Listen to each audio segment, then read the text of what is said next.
আসসালামু আলাইকুম রহমতুল্লাহি বারাকাতু। বন্ধুরা, এটা আমাদের জমিতে লাগানো ছিল, তো এটা তুলে নিয়ে আসছে। তো এটা ম্যাক্সিমাম এখানে 2 কেজি আলু হবে, আর এই মাথাটা কেটে আবার লাগাই দেওয়া হবে। তো আলুটা আমি আজকে দেখেন কেটেছি কত সুন্দর আর সাদা। আর এটা কেটে কেটে সাথে সাথে পানির ভিতরে দিতে হয়, নাহলে এটা লাল হয়ে যায়। এখানে আমি মাছগুলো ভেজে নিলাম, শোল মাছ আর 2টা তেলাপিয়া মাছ দিয়েছি। একজন হচ্ছে শোল মাছ খায় না, সেই জন্য। আর এখানে আদা বাটা, রসুন বাটা, জিরে বাটা, শুকনো ঝালের গুঁড়ো, ধনিয়ার গুঁড়ো দিয়ে এটা সম্পূর্ণটা আমি কয়েকটা কাঁচা ঝাল দিয়ে হলুদ, লবণ, তেল দিয়ে এটা কষাই নিলাম। এখন আমি আলুটা দিয়ে দিলাম। এখন আলুটা আমি সুন্দর করে কষিয়ে নেব। আর এটা কষানো যত সুন্দর হবে তরকারিটার টেস্ট তত ভালো আসবে। তো আলুটা একদম সাদা আলু।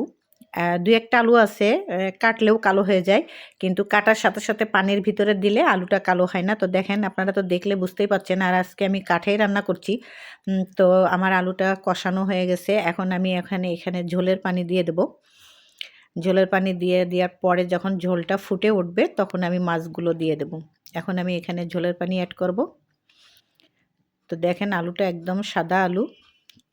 এটা খেতেও খুব ভালো লাগে। এটারে কী আলু বলে এটা আমি জানি না, এক একটা আলুর কিন্তু নাম আছে। তো আমি এখন ঝোলের পানিটা দিয়ে দিলাম।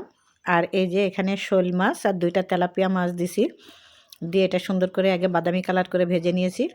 এখন আমি মাছগুলো দিয়ে দেব। দিয়ে আরও কিছুক্ষণ মাছ দিয়ে বেশ খানিকটা আমি এটা ফুটাবো, তার কারণ মাছটা সুন্দর ফুটে গেছে এবং তরকারিটাও আমার হয়ে গেছে। ফাইনাল লুক হচ্ছে এইটা। ভিডিওটি ভালো লাগলে আমার সাথেই থাকবেন, লাইক শেয়ার কমেন্ট করে দেবেন। আসসালামু আলাইকুম রহমতুল্লাহি।